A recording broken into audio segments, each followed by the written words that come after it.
Good morning students of किसान सेवक inter college नौता। आज हम आपको समांतर श्रेणी के बारे में बताएंगे। समांतर श्रेणी, समान जमा अंतर। समांतर श्रेणी का अर्थ होता है समान जमा अंतर, यानी कि ऐसी श्रेणी, इसकी डेफिनेशन परिभाषा क्या होगी कि ऐसी श्रेणी जिसका सार्वंतर एक समान हो समांतर श्रेणी कहलाती है। ऐसी श्रेणी तो बहुत होती है, किसी भी प्रकार की लिख दो, 5, 7, 9, 12, 20, 25 कुछ ही लिखते चले जाओ, लेकिन उन श्रेणियों की पहचान अलग है। इस श्रेणी की पहचान अपनी अलग है कि समांतर श्रेणी ऐसी श्रेणी जिसका सार्वअंतर एक समान हो, वो श्रेणी जो है समांतर श्रेणी कहलाती है। जैसे कोई भी पहाड़ा ले लो, पहाड़े हमने याद करे हैं, जैसे 2, 4, 2 दूनी 4, 2 तिया 6, 2 चौक 8, 2 पंजे 10, 4 दूनी 8, 4 तिया 12, 4 चौक 16। कोई सा भी पहाड़ा ले लो, सारे जो हैं समांतर श्रेणी में ही होंगे। 2, 4, 6 8 करूं। अब ए श्रेणी का जनरल रूप यानी कि व्यापक रूप ए प्लस डी, ए प्लस 2D, ए प्लस 3D, ए प्लस 4D, इस तरह से हम याद कर सकते हैं। ए क्या हो गया प्रथम पद, और डी क्या होगा डिस्टेंस, और डिस्टेंस यानी कि सार्वंतर।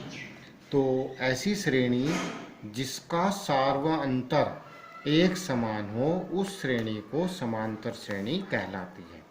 ठीक है ना। कैसी, फिर दोबारा से देखो, समांतर श्रेणी ऐसी श्रेणी जिसका सार्वअंतर एक समान हो, उस श्रेणी को समांतर श्रेणी कहते हैं।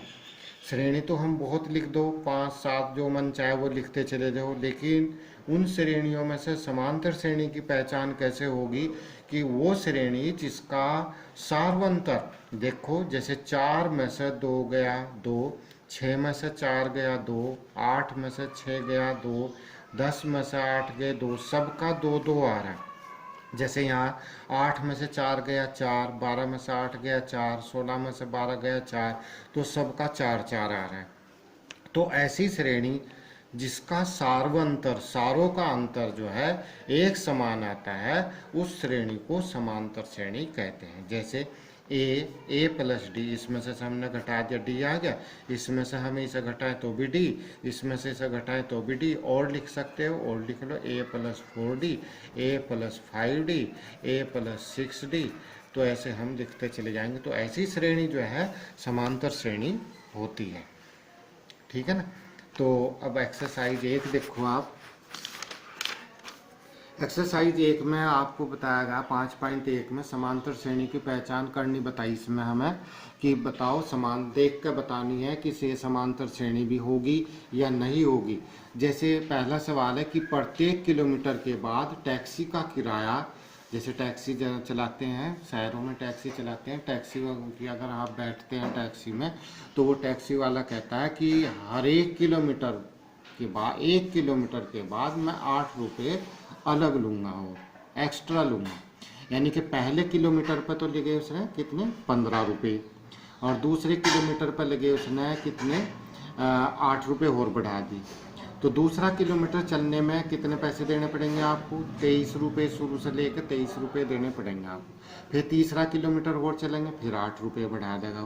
फिर चौथा किलोमीटर चलेंगे, फिर 8 रुपये बढ़ा देगा। तो देखते हैं, जैसे यहाँ से देखो 15 प्लस 8, पहले दूसरे किलोमीटर में 8 रुपये बढ़ा दे तो कितने रुपये हो गए 23 रुपये। फिर तीसरा किलोमीटर शुरू होते ही वो 8 रुपये और बढ़ाएगा, फिर कितने हो गए 31 रुपये। फिर चौथा किलोमीटर शुरू होते ही फिर 8 रुपये और बढ़ाएगा। तो इस तरह से वो बढ़ाता चलेगा। तो 15 और 8 के 23, 23 और 8 31, 31 और 8 39।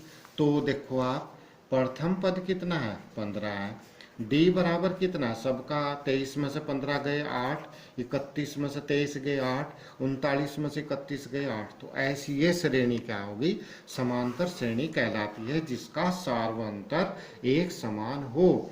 तो अभी मैंने आपको डेफिनेशन बताई थी, ऐसी श्रेणी जिसका सार्वअंतर एक समान हो समांतर श्रेणी कहलाती है।